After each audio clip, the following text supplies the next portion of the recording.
Sometimes the search for community How can we impact things in a creative way? can be found in unlikely places. It's a little bit modern and a little bit old-timey. It's a little bit like an old five and dime store. Sinclair-Kurz found community Knitting is very therapeutic. when she created a knitting group for moms. It's just nice to know that I'm not the only one who's not sleeping at night. I come to our knitting groups pretty much once a week. But one day Christian had an idea. She opened the group to everyone. They call themselves Knitting Dames of Denver. Yeah. The group is for all knitters, Are you going to let me answer some questions, bud? as long as they don't mind occasional interruptions. And it doesn't take being a mom to realize one simple truth. One thing that no kid needs to worry about is being warm. Keeping kids warm is the mission of each woman at this table. Everyone should have more wool in their life. It's all for the kinds of kids society tends to label. It's not their fault that they're where they are.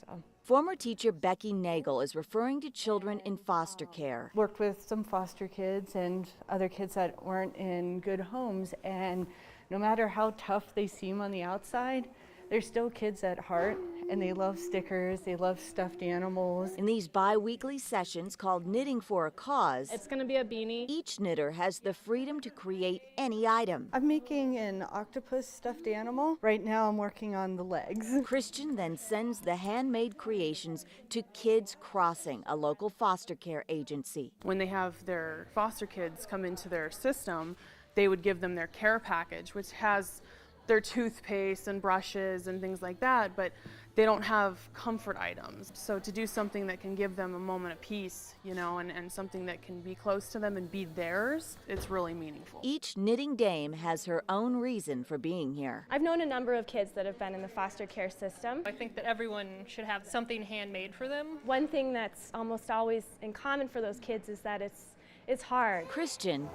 and the rest of these women will never know which child will end up with these items, It's a gift, so I try not to make mistakes in that project. but that doesn't bother them a bit, as long as the right child finds a perfect match. When you find something that's just right for you, you're like, this is perfect.